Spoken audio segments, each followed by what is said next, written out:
காவிரி நீர்பிடிப்பு பகுதிகளில் பெய்து வரும் மழை காரணமாக கர்நாடக அணைகளின் நீர்மட்டம் உயர்ந்து வருவதாக மருத்துவர் ராமதாஸ் தெரிவித்துள்ளார். கபினி அணை நிறையும் நிலையில் இருந்தாலும் தமிழகத்திற்கான பங்கை தராமல் பாசனத்திற்கான தண்ணீரை பயன்படுத்திக் கொள்ள கர்நாடகம் முயல்வது கண்டிக்கத்தக்கது என்றும் அவர் சாடியுள்ளார். பாமக நிறுவனர் மருத்துவர் ராமதாஸ் வெளியிட்டுள்ள அறிக்கையில், கர்நாடகத்தின் குடகுமலை மற்றும் கேரள மாநிலத்தின் வயநாடு பகுதிகளில் உள்ள காவிரி நீர்பிடிப்பு பகுதிகளில் தென்மேற்கு பருவமழை தீவிரமடைந்துள்ளதை சுட்டிக்காட்டியுள்ளார்.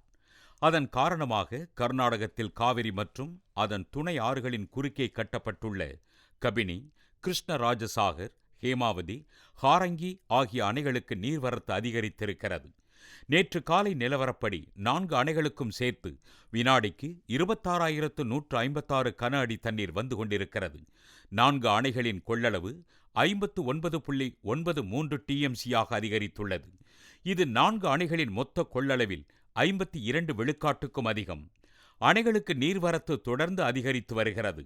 கடந்த 10 நாட்களில் மட்டும் காவிரி அணைகளுக்கு 22 TMC தண்ணீர் வந்திருக்கிறது. அது மட்டுமின்றி கபினி அணை நிரம்பும் தருவாயில் உள்ளது. மொத்தம் 19.52 TMC கொள்ளளவு கொண்ட கபினி அணை நிரம்புவதற்கு இன்னும் 1 TMC தண்ணீர் மட்டுமே தேவை.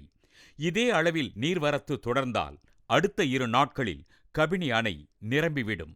இம்மாத இறுதிக்குள் 4 அணைகளும் நிரம்பும் வாய்ப்பிருப்பதாக கர்நாடக நீர்வளத்துறை பொறியாளர்கள் நம்பிக்கை தெரிவித்திருக்கின்றனர். கர்நாடகத்தில் காவிரி அணைகளில் நீர்வரத்து அதிகரித்துள்ள நிலையில் காவிரி நடுவர் மன்றம் மற்றும் உச்சநீதிமன்றம் அளித்த தீர்ப்புகளின் அடிப்படையில் தமிழ்நாட்டுக்கு காவிரியில் தண்ணீர் திறந்து விடுவதுதான் நியாயமாகும்.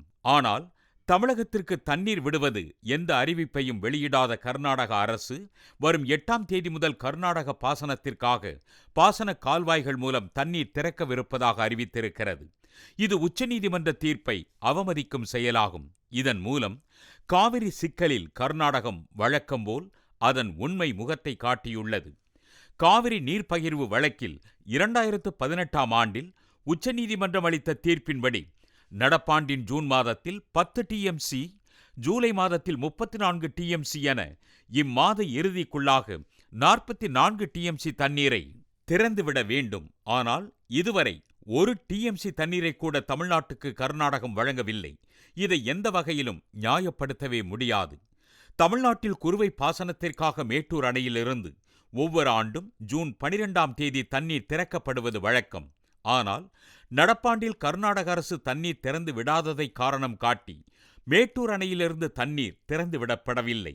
அதனால் காவிரி பாசன மாவட்டங்களில் மொத்தம் 5 லட்சம் ஏக்கருக்கும் கூடுதலாக குறுவை சாகுபடி செய்வதற்கு பதிலாக 1 லட்சம் ஏக்கருக்கும் குறைவான பரப்பில்தான் சாகுபடி செய்யப்பட்டிருக்கிறது. குறுவை சாகுபடி பரப்பை அதிகரிக்கவும் சம்பா சாகுபடிக்கான ஆயத்த பணிகளை தொடங்கவும் மேட்டூர் அணையிலிருந்து காவிரியில் தண்ணீர் திறக்கப்பட வேண்டியது அவசியமாகும். ஆனால் காவிரியில் தமிழ்நாட்டிற்கு தண்ணீர் திறந்து விடுவதற்கான தமது கடமையை கர்நாடக அரசு உணர மறுப்பதும், காவிரியில் தமிழ்நாட்டிற்கு தண்ணீர் திறக்காமல் இருக்கும் தண்ணீர் முழுவதையும் தாங்களே பயன்படுத்திக் கொள்ள துடிப்பதும் நியாயமற்றதாகும். கர்நாடகத்தின் இந்த செயல்களை கண்டுகொள்ளாமல் தமிழக அரசு வேடிக்கை பார்த்து கொண்டிருப்பதும், கர்நாடகத்திடமிருந்து காவிரியில் தண்ணீர் பெற எந்த நடவடிக்கையும் மேற்கொள்ளாமல் அமைதி காப்பதும் காவிரி பாசன மாவட்ட உழவர்களுக்கு இழைக்கப்படும் துரோகம். இதை அனுமதிக்க முடியாது. காவிரி விவகாரத்தில் தமிழகத்தின் உரிமைகளை தாரை வார்த்துவிட்டு உறங்கும் போக்கை கைவிட்டு நமது உரிமைகளை காக்க தமிழக அரசு நடவடிக்கை எடுக்க வேண்டும். நடுவண் அரசு மற்றும் காவிரி மேலாண்மை ஆணையத்தை அணுகி தமிழ்நாட்டிற்கு காவிரியில் தண்ணீர் திறந்து விடும்படி வலியுறுத்த வேண்டும். அதன் மூலம் காவிரி பாசன உழவர்களை அரசு காப்பாற்ற வேண்டுமென மருத்துவர் ராமதாஸ் வலியுறுத்தியுள்ளார்.